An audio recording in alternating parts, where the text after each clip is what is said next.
Hello, everyone, and welcome back to another episode of Nerdy Movie News Roundup. This is the show where we round up all of the latest news in the world of nerdy movies.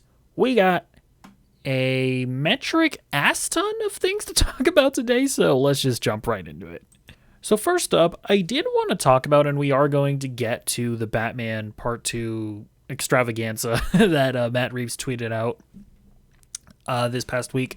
But before we get into that later on in the show, I wanted to talk about this interview that Sebastian Stan had with Deadline, because I feel like they explicitly say something that, you can correct me if I'm wrong, I don't think has ever been actually explicitly acknowledged in an official capacity.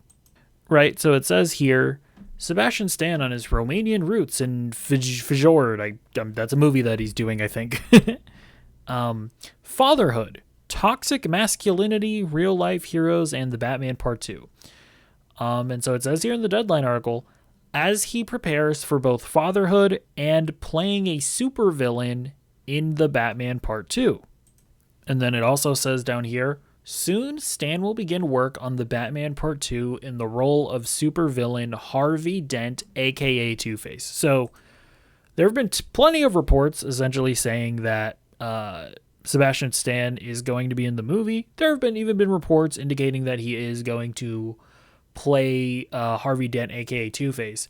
But I feel like this Deadline interview with Sebastian Stan, you would assume that in an interview like this, they would have to get permission from Sebastian Stan's team to publish this interview. I would assume that that's how it works. Maybe I'm wrong.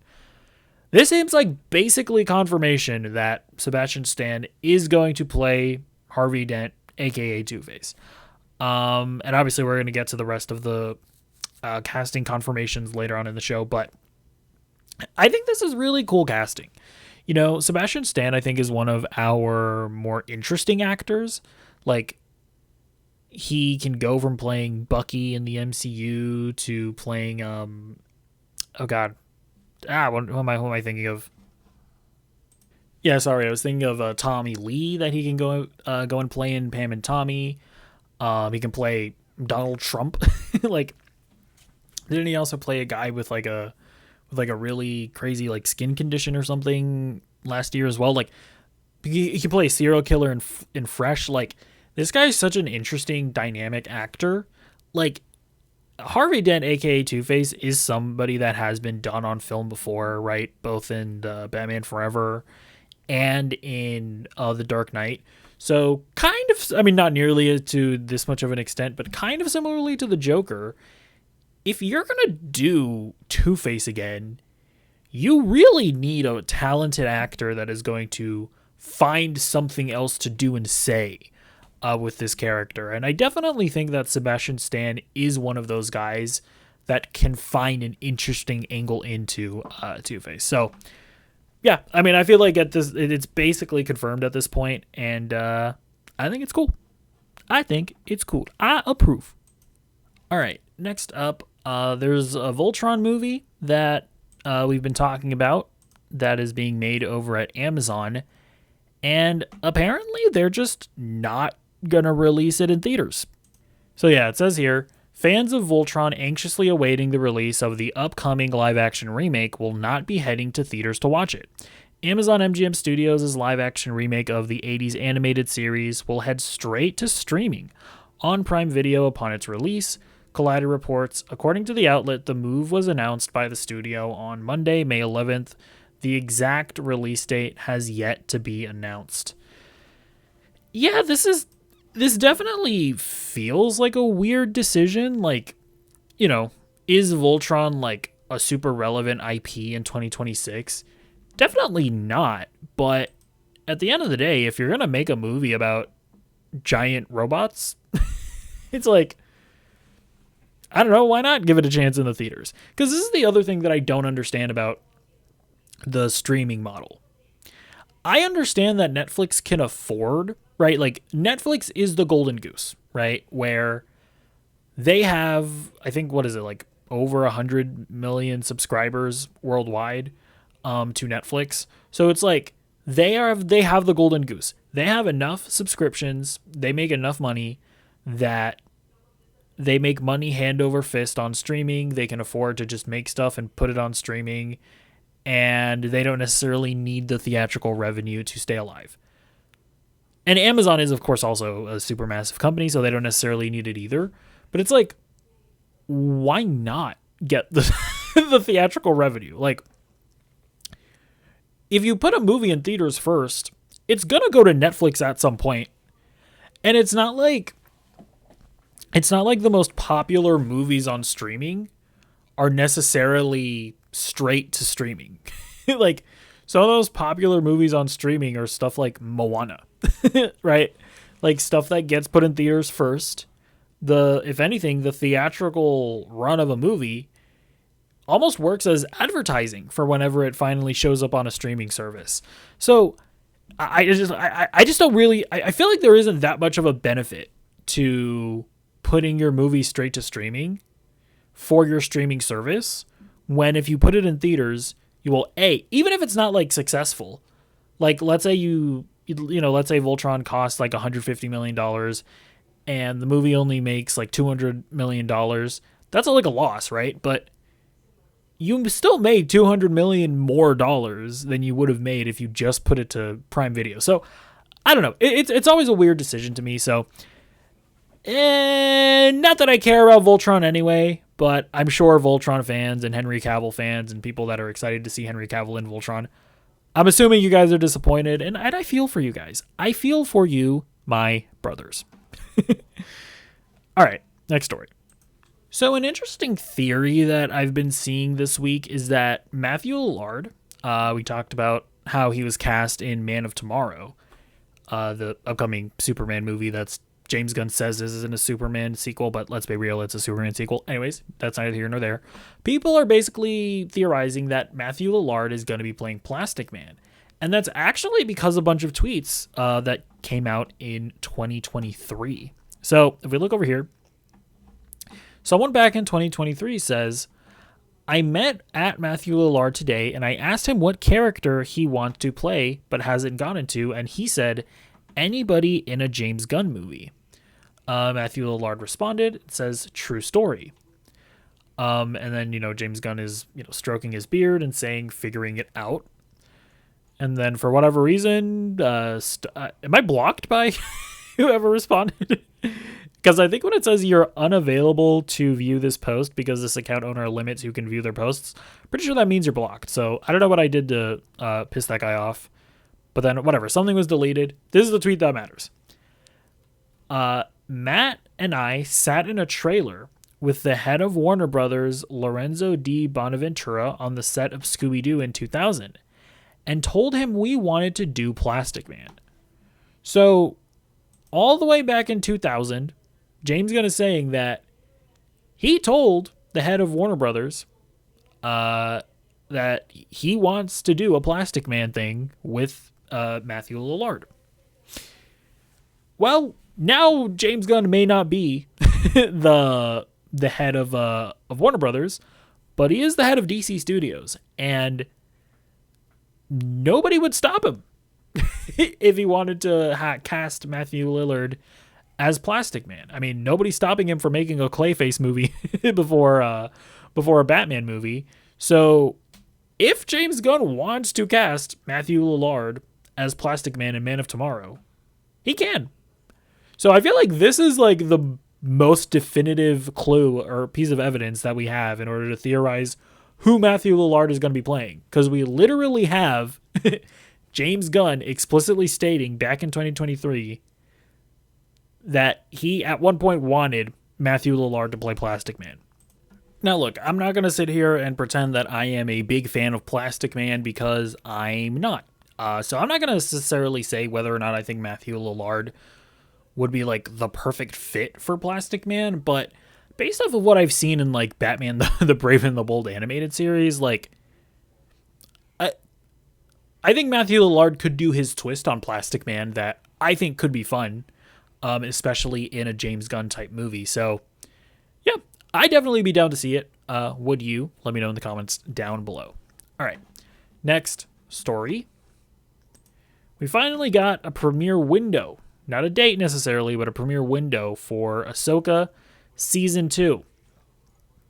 New episodes of the Rosario Dawson-led series will arrive on Disney Plus in early 2027, the actress announced during Disney's upfront presentation on Tuesday. I should probably zoom in for you guys.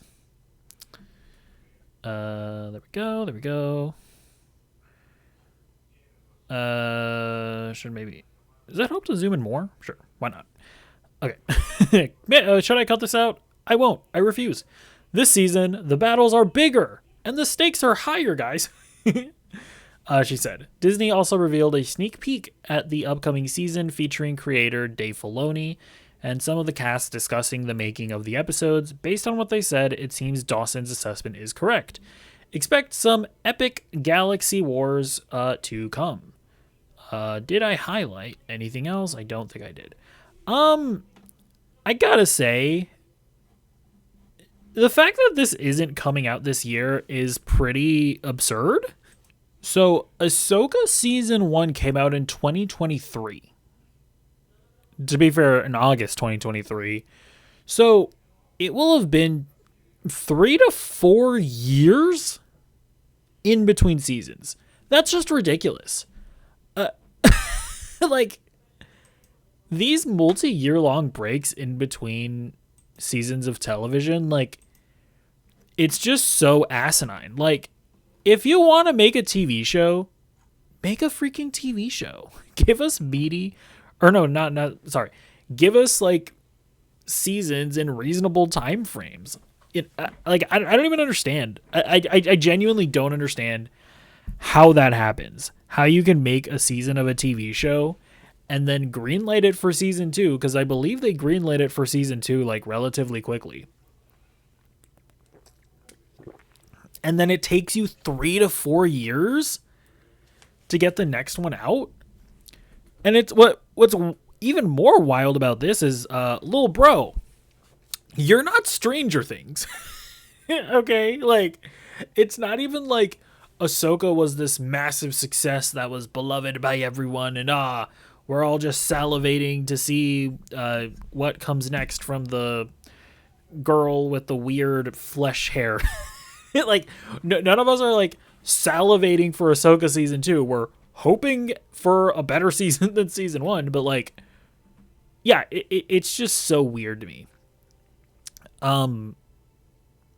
But I'm going to be very interesting to see what happens after Ahsoka season 2, because have you guys noticed that we have no idea what the next Star Wars TV show is after Ahsoka season 2?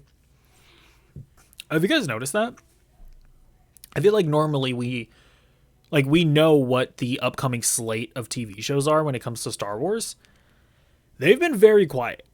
And if you listen to Tony Gilroy speaking about Andor season 2, he basically talks about it as if it's going to be the last Star Wars TV show of that scale.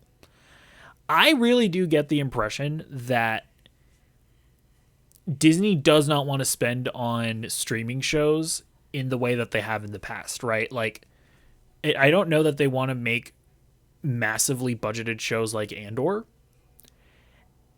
And I think when we're talking about Star Wars on TV or on streaming, I feel, and you guys can let me know what you think about this, I feel like it's not even worth making a Star Wars TV show if you're not going to go all the way like you did with Andor.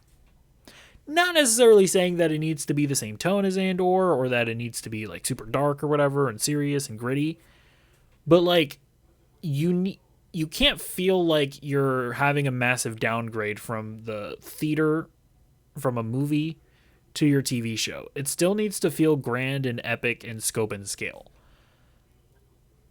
And so I wonder if that's part of it, right? Like, after Ahsoka season 2, they're going to just shit that out.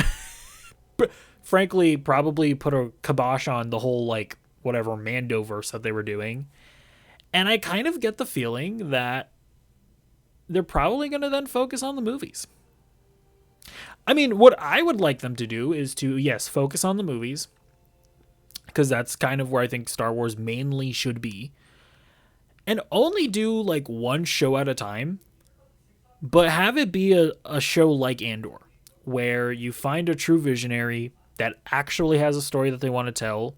You actually let them tell the story, right? Like, obviously you can approve the scripts if you think they're good or bad and all that, but like, don't like meddle with it. Like, I feel like they meddle with like The Mandalorian, where like after Jon Favreau and Dave Filoni did season 2 and decided to separate Mando and Grogu, you can just tell that like the executives had an aneurysm when they found that out about that, and they like forced them to interject them reuniting within the Book of Boba Fett, which is like total nonsense. It's like, do what you did with Andor and Tony Gilroy, where you let the man cook, you let him make a show, and you make an incredible season, or you make an incredible series, and only have like one of those going at a time. That's what I would personally like to see after Ahsoka season 2. I mean, hopefully Ahsoka season 2 is on the level of Andor. I doubt it. Assuming the most likely outcome, and which is that Ahsoka season 2 is going to come out and it's going to be incredibly bland and mediocre like Ahsoka season 1. After that, like, really put the brake on Star Wars TV. Hear a bunch of pitches from like great creatives, and only focus on one show and make it as good as you possibly can be. That's what I think they should do. But anyways, yeah, we have a release window for Ahsoka. Get excited. All right, next story. We actually have a premiere date for VisionQuest. So this is coming from Deadline here. The highly anticipated conclusion to the WandaVision trilogy, I suppose that's a trilogy, as Marvel has dubbed it, will debut on October 14th, star Paul Bettany revealed during Disney's upfront presentation on Tuesday. The trilogy also includes WandaVision and Agatha All Along. The Vision spin-off, headlined by Paul Bettany, is said to take place after the events in WandaVision, where the character made a return after Thanos killed him in 2018's Avengers Infinity War. The new series is believed to follow Vision as he tries to regain his memory and humanity. Disney also showed a trailer for advertisers and media buyers during Tuesday's presentation, hinting at how the series will ultimately connect to its two predecessors. It also included a look at James Spader as Ultron.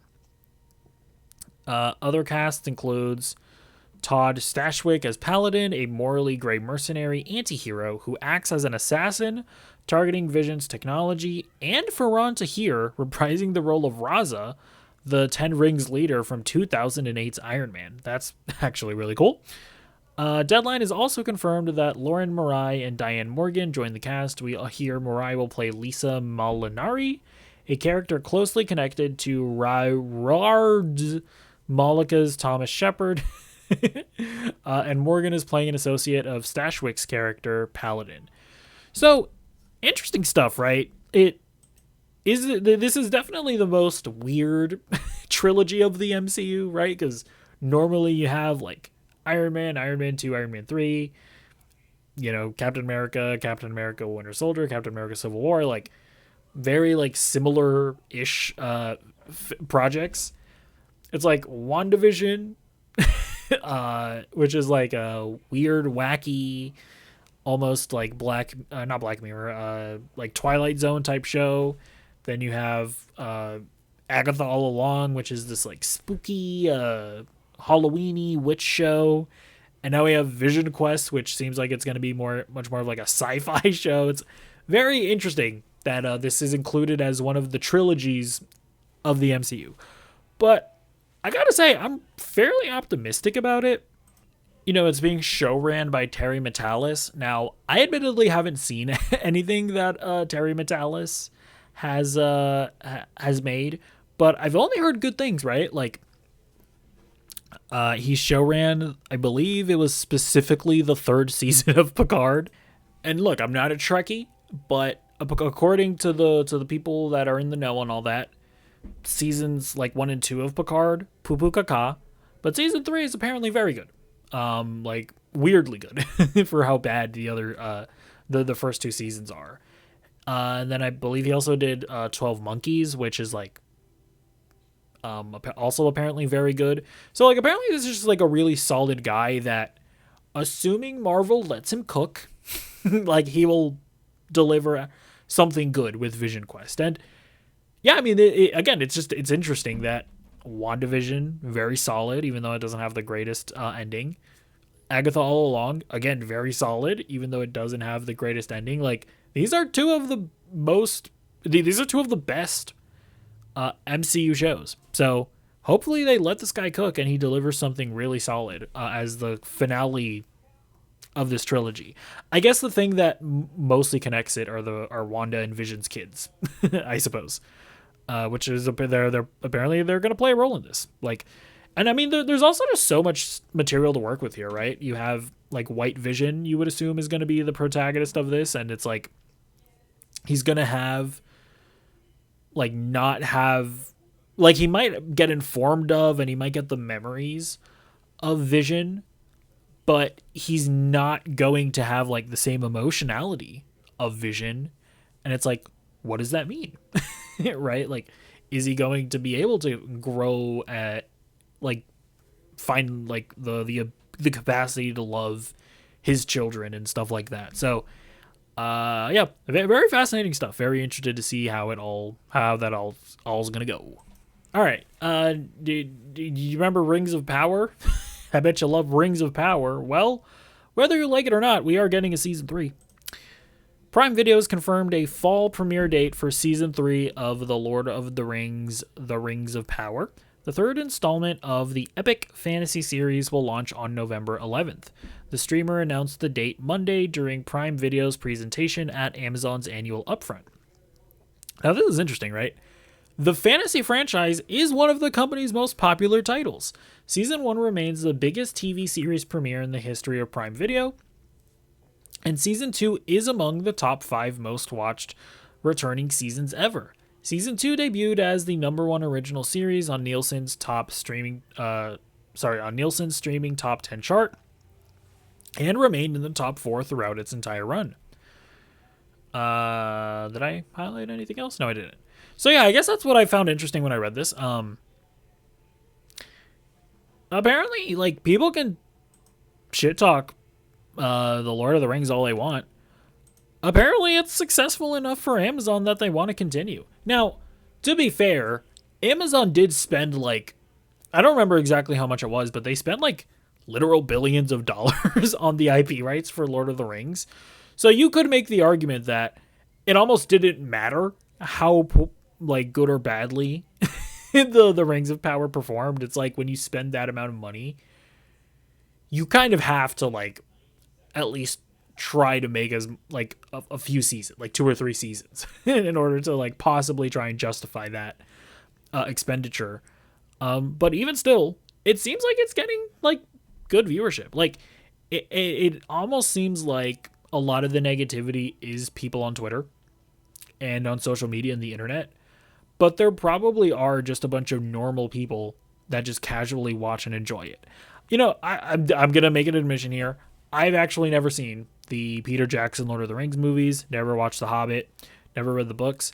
I do not give a shit about Lord of the Rings. That being said, I did watch the first season of the Amazon show, and I didn't hate it. Like, I thought it was okay. I tried to get into season 2, and I don't know if it was just like, if it was just the mood that I was in that day, but I was just like, I can't get into fantasy bullshit. Like, I'm already not that big of a fantasy guy. I feel like it might have just been the mood that I was in that day, where I was like, I don't know, I'm watching elves and orcs and blah, blah, blah, blah, blah, blah. I was just like, all right, I can't do this. And then I never got back up with it. So we'll see. Maybe I'll watch season 2 before season 3 comes out, and maybe I'll cover it. But I mean, yeah, I must also say that according to Lord of the Rings fans, even, they think that season 2 is much better than season 1. So we'll see. Maybe Prime Video has the biggest comeback, and season 3 is like truly just, maybe they just truly knock it out of the park. We'll see. All right.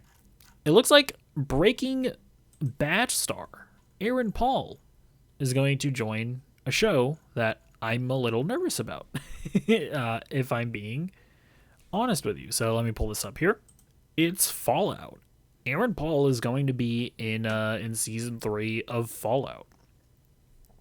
The Prime Video series Fallout is adding some serious star power as Emmy winner Aaron Paul is set to join season 3.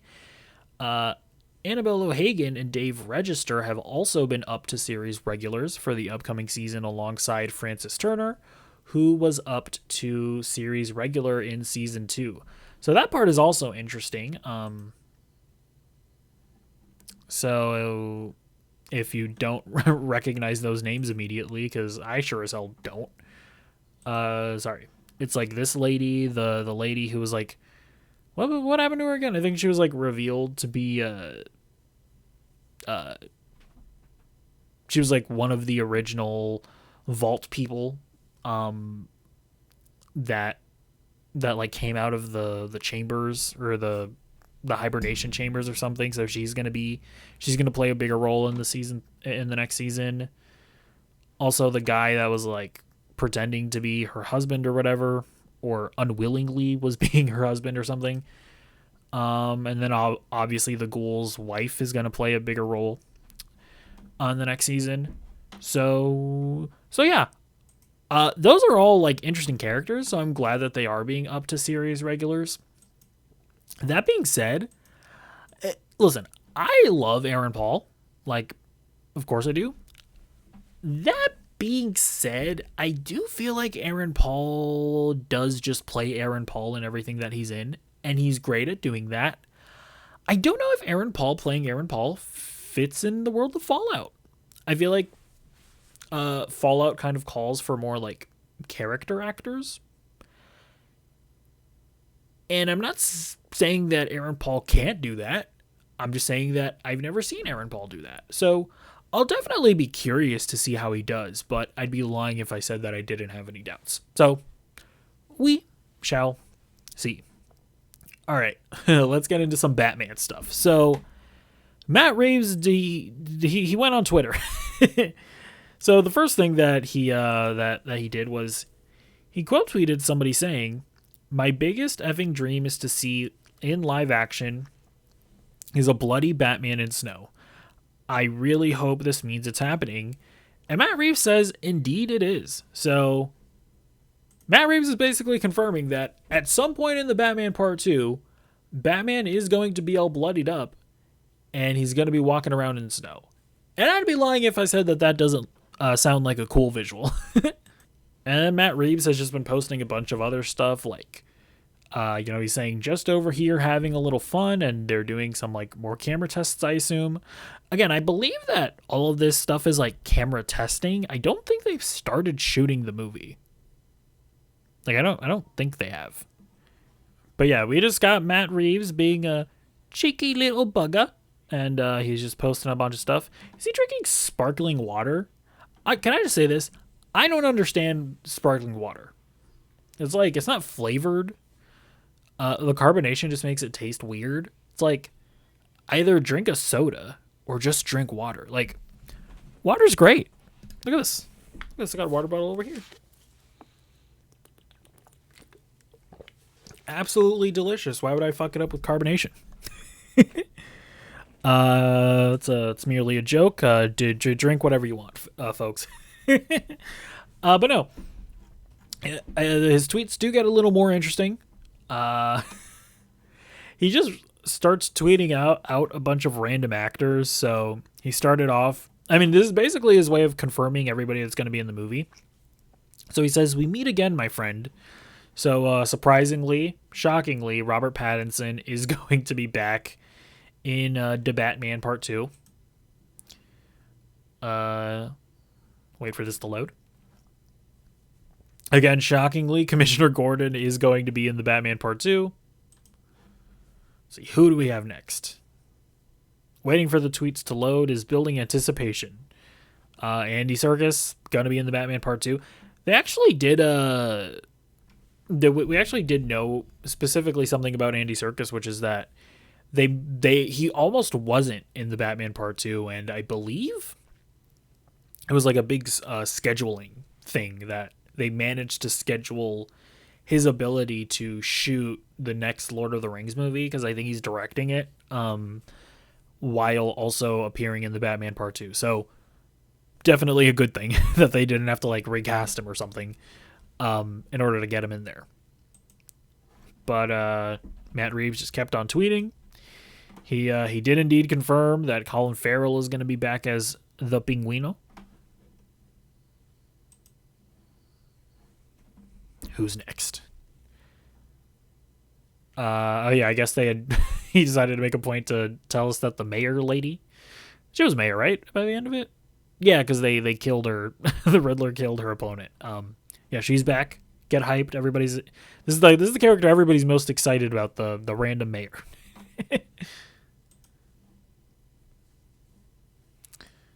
Now the GOAT, Officer Martinez, back.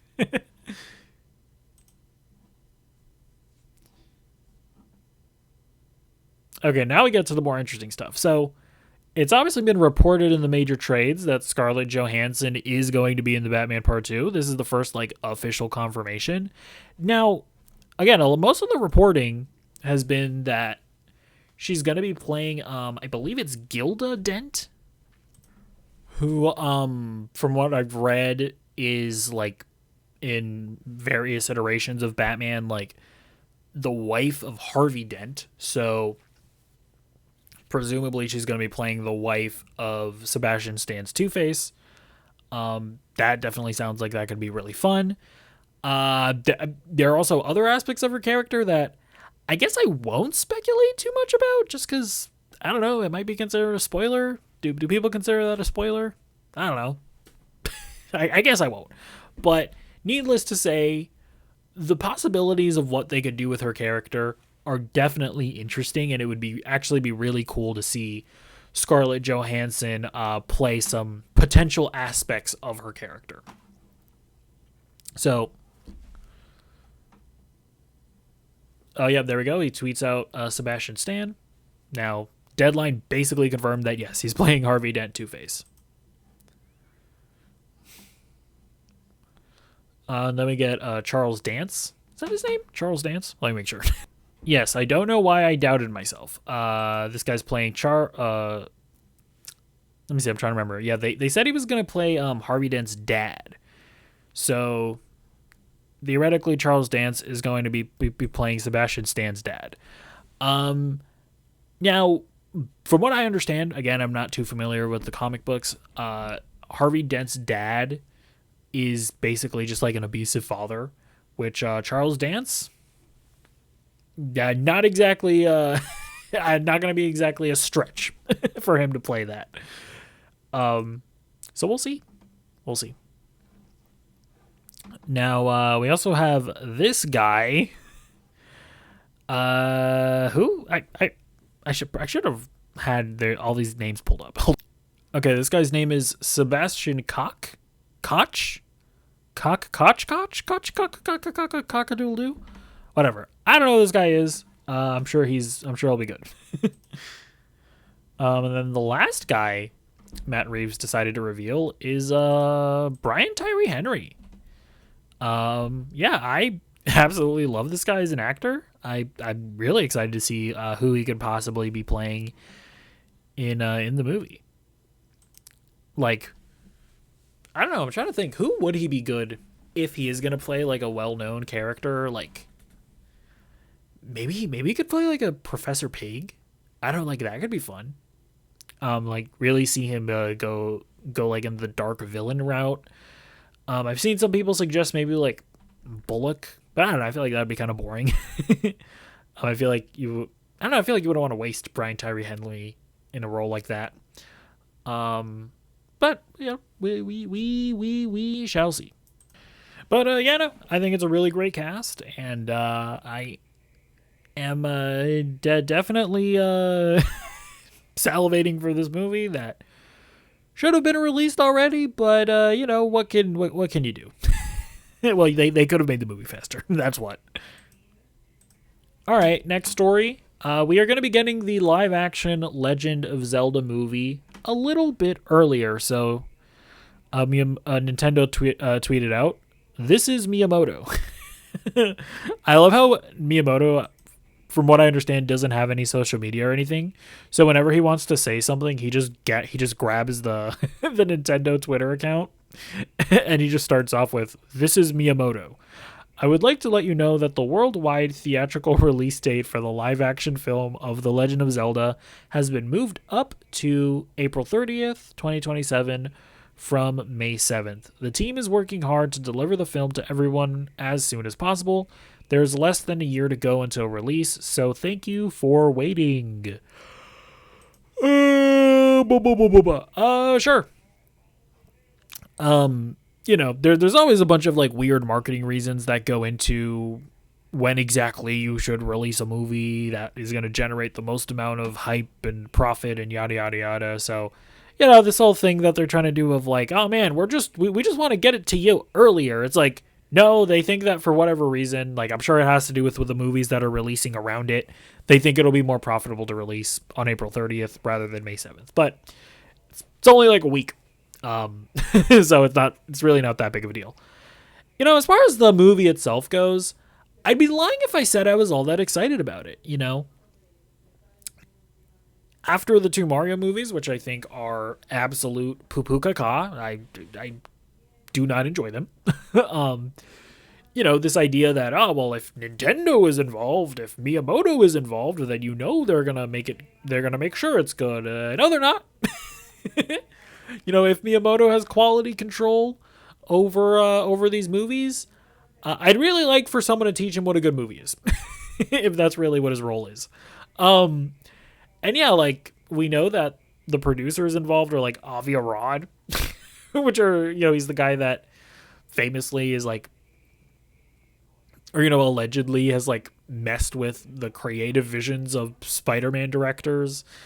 And, allegedly is one of the main reasons why the third Sam Raimi Spider-Man movie and the two Mark Webb Spider-Man movies are kind of lackluster. He's obviously the guy that's like in charge of all of the like Spider-Verse movie. Not the Spider-Verse movies, the animated ones, but the like Spider-Man movies without Spider-Man cinematic universe that they were trying to make. So it's like that guy being involved as a producer isn't exactly that good of a sign. So we'll see. I'm hoping for the best, but I'd be lying if I said I wasn't fearing for the worst at the same time. All right, next story. Kirsten Dunst has gone on her Instagram and confirmed that the Minecraft movie 2 has begun filming. It was announced that she's playing Alex, which, if you don't know, is basically like when you start a game of Minecraft, you can choose like your gender kind of, and if you play as a guy, then you're playing as Steve, which is the character that Jack Black is playing, and then if you choose to be a girl, you're choosing to play as Alex, which is sort of the other default character. Yeah, I mean, similarly to the Mario movie, the Minecraft movie was the epitome of just like lazy garbage, that Hollywood is just like shitting out. So I can't act like I have any amount of optimism for this either. Again, I wish video game fans that are like they're so instinctual. They're so instinctive in going to bat and defending these shitty video game adaptations. Like, everything that you like about these movies, like all the references to the games, you guys are aware that you could have all of that in a movie with a better script. You can have all of that in a Minecraft movie that has better VFX and better lighting, right? Where it doesn't literally look like a shitty Saturday Night Live sketch. Like, you could have your cake and eat it too. And I'm not saying you can't enjoy the Minecraft movie for what it is, but you don't have to like lash out at the people that actually criticize it. Like, you don't have to lash out at us, because who knows, maybe if enough of us, criticize the movie, maybe they'll take some of that into account in the sequel. I don't know why you guys always have to get so defensive when it comes to like shitty video game adaptations. It's very weird behavior. All right, next story. All right, so now I want to talk a bit about Spider-Noir, which is that black and white Spider-Man show that they're doing on Amazon Prime. Now, they did an Entertainment Weekly interview with the showrunner, and he confirmed some pretty interesting things.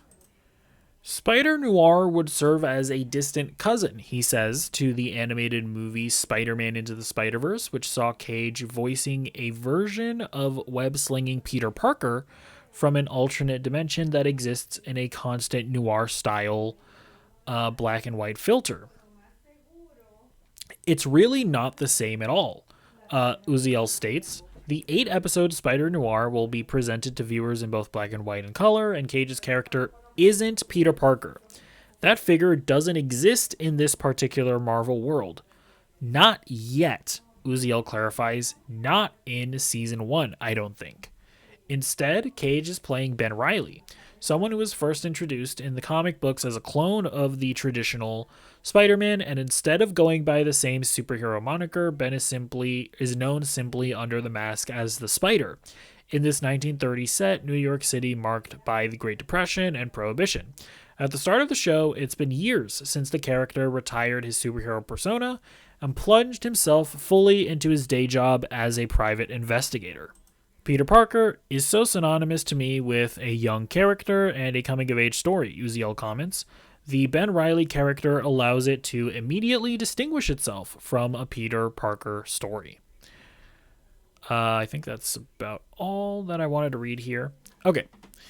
Yeah, that's interesting to me on a couple levels. I mean, first of all, it's just further confirmation that this is not the same Spider-Noir that was in Spider-Man Into the Spider-Verse. This is like its own separate thing.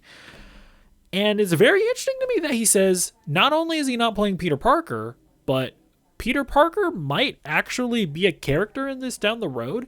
Now, I've always been curious about this stuff just because of like I assume a lot of this has to do with rights issues. Like Uziel kind of tries to be like, oh, well, Peter Parker, he's more of a youthful character, and, having Ben Reilly as a private investigator, it makes it more adult or whatever he said.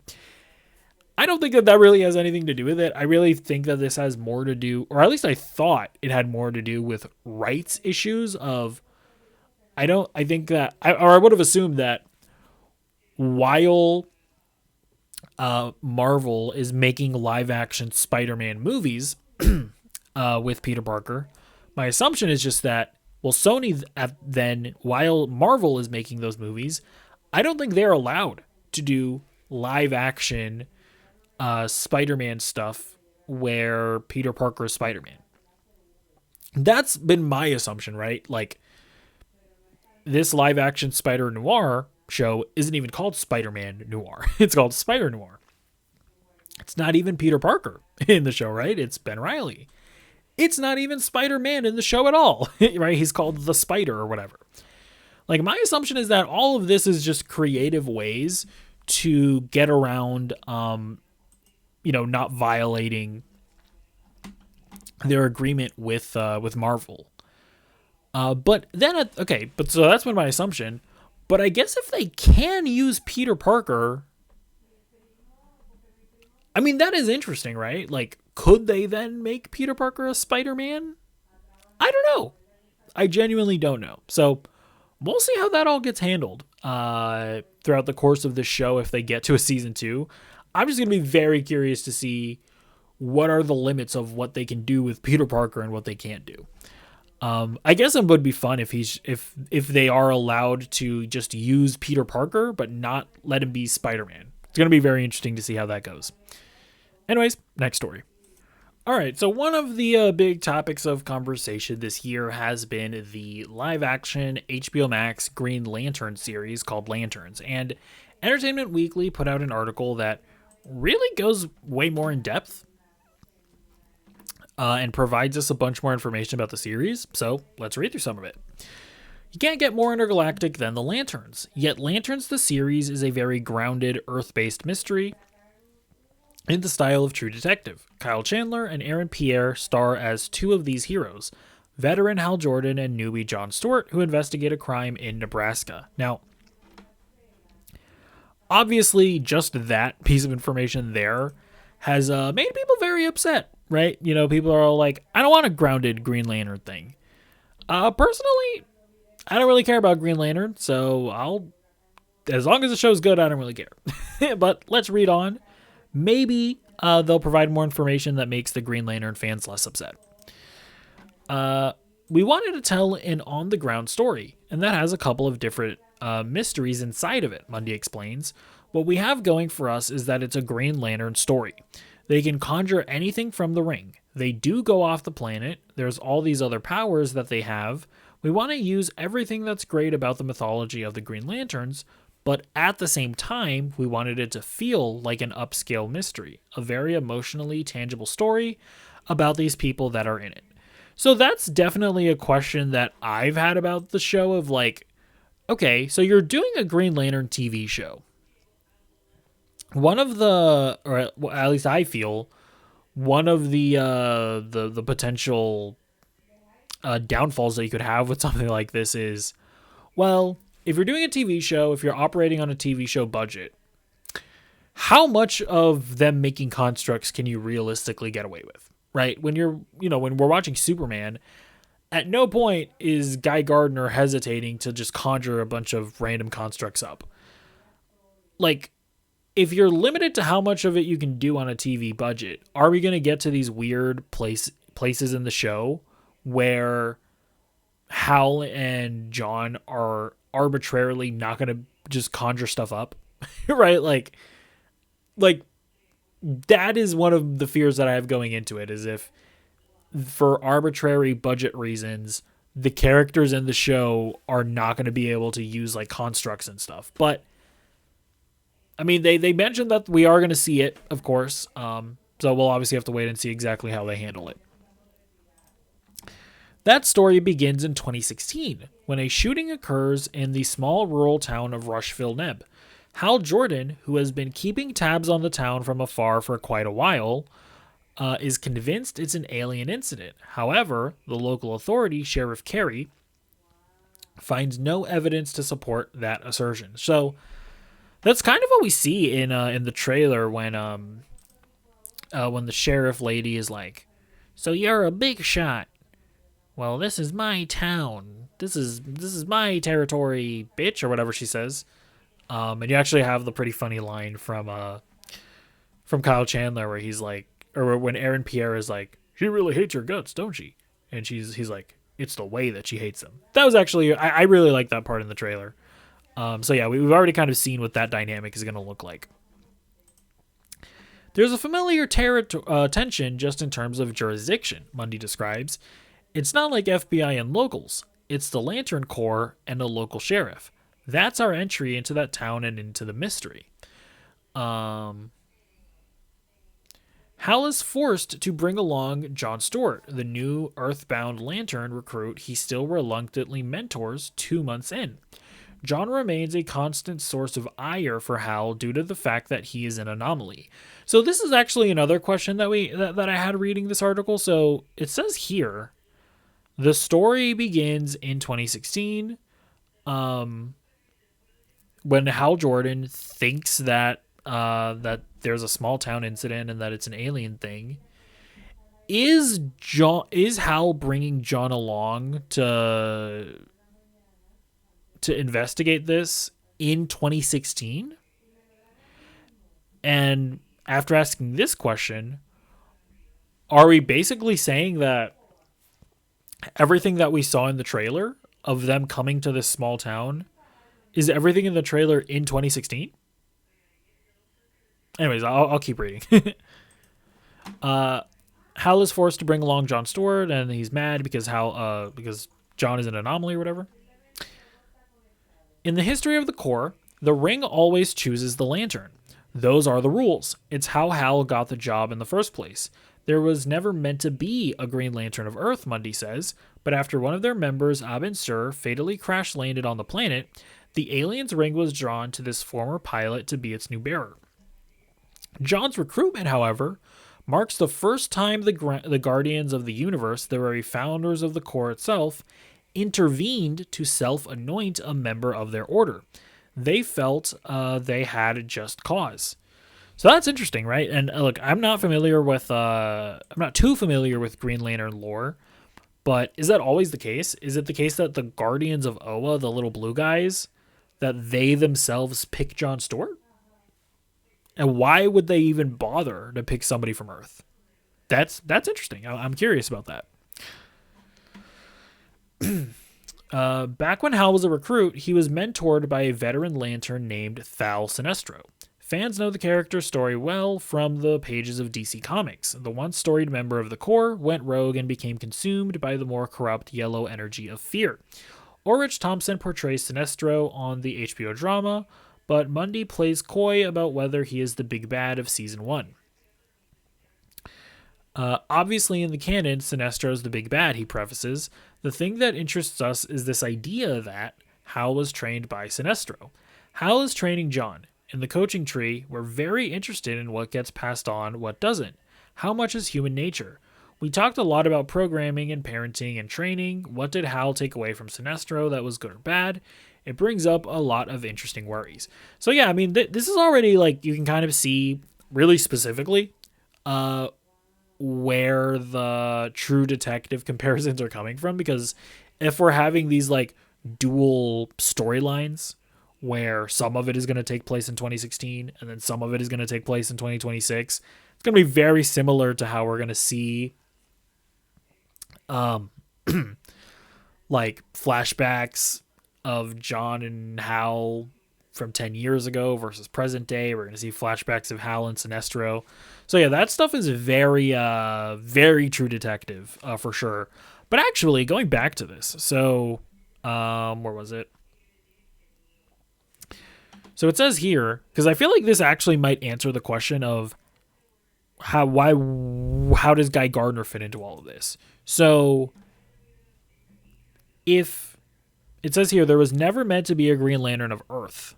So if everything that we saw in the trailer of Hal training John, of Hal being the only Green Lantern, I guess it actually makes sense of why Guy Gardner wouldn't be involved in all of that, because presumably that storyline of Hal being the only Green Lantern, and then him having to train John, all of that would have happened presumably before Guy Gardner got his ring. And how the story of how Guy Gardner got his ring would presumably be something else that happens in between 2016 and 2026. So that's actually, because that's one of the big questions, and that actually makes sense, assuming I'm understanding all of this right. But yeah, let's keep reading. Obviously in the canon, Sinestro's the big bad, he prefaces. The thing that interests us is this idea that Hal was trained by Sinestro. Oh wait, I think I already read this. Sorry. The main worry being that Hal is now forced to train his own replacement. John is the backup Lantern in the event anything happens to Hal. It's the old guard and the heir apparent, Mundy notes. We lean into that tension quite a bit in that early time period. So that's obviously, we obviously got that dynamic in the trailer. No, Mundy didn't slip up. There are two timelines in Season 1 of Lanterns. The drama unfolds between the 2016 setting involving the shooting in Rushville and 10 years later to something else in 2026, the showrunner teases. So yeah, that's the other line in this article, that it switches to something else in 2026. That's kind of indicating to me that everything that we saw in the trailer took place in 2016. I'm sorry. So that's the other interesting thing, right? The whole like grounded, gritty, True Detective thing. I do wonder what that something else is going to end up amounting to in the present day. Like, is the something else going to be a much more traditional Green Lantern story? I don't know. Maybe they'll please everybody with the show. That becomes a second mystery that we know is down the road for us, he continues. So eventually, two different mysteries get worked out over the course of the show. Going back to the True Detective reference, Mundy explains how the dueling timelines of Lanterns create emotional mysteries. Referring to that Matthew McConaughey and Woody Harrelson season in particular, he says it was less of a whodunit as much as like what happened and why. We think of this as a relationship show between John and Hal, and there's a lot to unpack over the course of the 8 episodes. Within the 10-year gap between the timelines are the events of last summer's Superman movie, which introduced Guy Gardner, Nathan Fillion as the Green Lantern of Earth Sector. Mundy confirms Guy, whom he describes as fabulously obnoxious, will be in the show a few different times. So yeah, like my assumption is that all the stuff that we've seen in the trailer, where it's like, okay, so you're saying that Hal Jordan is the only Green Lantern and that he's training this new guy. Well, what the hell? What's going on with Guy? What's Guy got to do with it? Yeah, like that's basically what I'm getting from this, is that all of that happened before Guy Gardner became a Green Lantern. And then in the present day storyline of 2026, that's when Guy Gardner is going to show up in the show. There are a bunch of other people from the mythology, from the canon, but not the other Lanterns, he notes. We talk about them at different times, but they're not going to interact with them in the course of this season. Lanterns is designed as a multi-season show, should they get the opportunity to do more. So more Lantern pop-ins could be in the cards down the line. I'd be totally bluffing if I said I could tell you the last thing of the endgame, Mundy adds. But so far, the mashup of the cosmic with the earthly is working out well, at least behind the scenes. According to Mundy, the visual effects will lean toward the medium to low side, though there's plenty in it. He says there are a couple episodes where they're incredibly heavy, but from the jump, it's a much more boots-on-the-ground approach. One thing he makes clear, it's a Green Lantern show, so there is green. So calm down, everybody. It's in reference to a so-called controversy that was blown out of proportion on the internet due to a general lack of green in the early marketing for lanterns. After Lindelof addressed a past joke that was making the rounds, Mundy further helps level set the matter. The aesthetic of the show, it's supposed to be very grounded and real, so we're shooting practically in places, he says. We're not heavily green screened, it's not like Dayglow in its presentation of anything. I think Green Lantern fans will not feel like we've somehow made a brown show of their green comic at all. It's very much we're in the world, and then when we use the constructs, they're what people would expect them to be. You know, I actually think that that's fair, isn't it? Like, isn't it kind of fair to have the show, generally speaking, not be super colorful and vibrant and green, but then when the lantern powers get used, they pop out even more? I feel like that's a fair creative choice. I don't know. Maybe I'm an asshole for saying that. Mundy acknowledges how part of being a fan involves guessing what the show is going to be, though he feels some of the worry is based on preconceived notions of what they think it is. We could have put out a trailer that was tremendously green, he continues, so the fact that people are talking about it just means to me that they're excited about the show. We have a lot of respect for the source material, otherwise we wouldn't be doing the show. I think when people see it, it won't be a controversy. So, that was a lot. that was a really long article, but I felt like it was necessary to go through it. Look, man, I'm excited for the show. Like, everything that they're saying about it does get me excited. I like the whole dual timeline thing. I like that it's kind of inspired by, you know, the best season of True Detective. The idea of what that kind of storytelling can look like within the DCU, I think is exciting. I like the whole idea of, you know, like why exactly would the Guardians of Oa just decide to give Jon Stewart a ring? I'm curious to, like, that's intriguing to me. So yeah, I'm excited for the show. Let me know if you're somebody that was big mad by the trailer, by the comments from Damon Lindelof when he said that green is stupid or something like that. Let me know if that changed your mind on anything, and if you're more accepting of it all. The biggest thing that cleared up for me is how Guy Gardner is going to work in all of this, and it definitely cleared up for me that what we saw in the trailer was probably in 2016. And then Guy Gardner isn't necessarily contradicting anything that they're saying, because he's not going to appear until 2026. So that's the main thing that cleared up for me. All right, let's get into the last story here. So, kind of looping back to Lord of the Rings. I think even though I've never seen Lord of the Rings, I still think this this story is kind of interesting. So, let's listen to Peter Jackson talk about how he might be making the Silmarillion or whatever it's called. Passed away recently. Okay, I don't know why OBS was being weird and it didn't want me to play this in full screen, so we're just gonna do it this way. Absolutely would not. Were subsequently edited and released by Christopher, but he just absolutely would not let any the mere idea of a film happen. So those rights have never been available. But Christopher passed away recently, or was and so those rights 2 or 3 years ago now. And I don't know why everything is breaking. So sort of this next generation are now running the estate, and they're much more, much more open to talking. So I know that Warner's, a combination of Warner's and us have been talking to some of the younger Tolkien members who are part of who are now part of the board about the possibility of actually licensing the rights to some of the other books. It'd be nice to get away from the appendices and get something a bit more meaty, Now, the movie after Gollum, is that a continuation of his story, or is it something completely the movie different? after Gollum, the one that Stephen Colbert is involved with, is it's a part of Lord of the Rings that we never filmed. I mean, there were big chunks of the Lord of the Rings book that we skipped over, and so Stephen Colbert phoned up about a year or 2 ago. Can you share how that came together? I mean, Yeah. Well, Stephen Colbert phoned. All right, so what I find interesting about that is that he's just like openly talking about how, the people that didn't want us to make the Silmarillion from the Tolkien estate, they're dead now. So hopefully the new younger guys